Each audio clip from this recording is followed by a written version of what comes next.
সকালে ঘুম থেকে উঠলে একটাই চিন্তা, কি রান্না করব, কি ইফতারি বানাবো, সেহরিতে কি খাবে।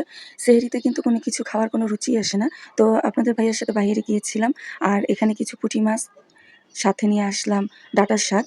ডাঁটার শাক আমার খুবই ভালো লাগে। আর এদিকে দেখেন, গুণের তো কোনো শেষ নাই। শাক কাটতে কাটতে আলু আর ডিম যে চুলায় দিছিলাম ভুলেই গেছি, এগুলা পোড়া লেগে গেছে। তো যাই হোক, আমি কিন্তু সবকিছু রান্নার রেডি করে নিচ্ছি, কোনো কিছু বাকি নাই।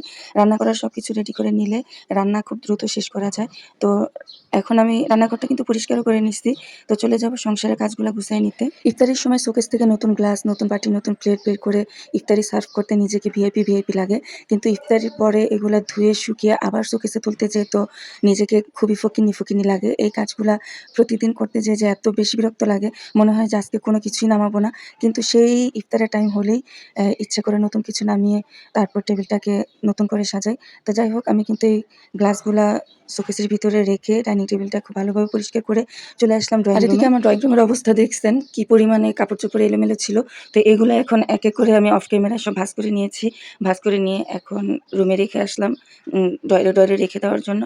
তো রেখে ড্রয়িং রুমের সোফাগুলো আমি খুব ভালোভাবে ঝেড়ে নিচ্ছি। এত পরিমাণে ধুলা, আমার বাসাটা যেহেতু চারপাশেই খোলামেলা, আর খোলামেলা থাকার কারণে প্রচুর পরিমাণে ধুলা আমার বাসার মধ্যে হয়। খোলামেলা বাসা যতটাই ভালো লাগে থাকতে, ততটাই কিন্তু আবার কষ্ট পরিষ্কার করে রাখতে। সংসারের কিন্তু সব কাজ শেষ, চলে আসলাম রান্নাঘরে।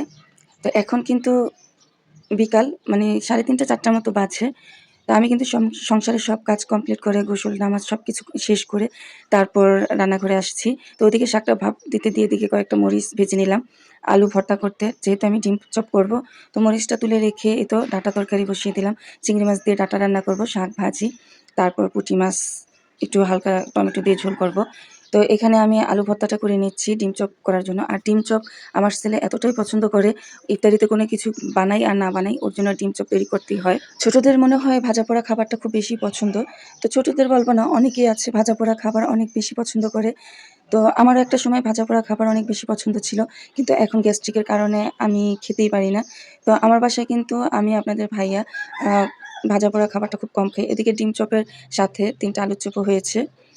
আর এই যে এই ডালগুলো আমি আগে থেকেই ভাঙ্গায় নিয়ে আসছিলাম। এখন কিছুটা পানি দিয়ে ভিজিয়ে রাখবো। ভিজা হয়ে গেলে পেঁয়াজ, কাঁচামরিচ সবকিছু দিয়ে তারপর পেঁয়াজও ভেজে নিব। তো আমি ডিম চপ এক এক করে ভেজে নিচ্ছি। ডিম চপগুলা ভেজে এই তো চলে আসলাম। সব ফল ফ্রুট কিন্তু অফ ক্যামেরায় কেটে নিয়েছি। কেটে এখন টেবিলে সবকিছু গুছিয়ে নিচ্ছি। আর এই কাজটা না আমার অনেক বেশি ভালো লাগে।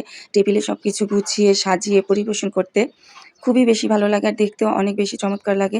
তো যাই হোক, আজকের ভিডিওটা আপনাদের কাছে কেমন লেগেছে? ভালো লাগলে ফলো দিয়ে আমার পেজের সাথেই থাকবেন। ভালো থাকবেন, সুস্থ থাকবেন। আল্লাহ হাফেজ।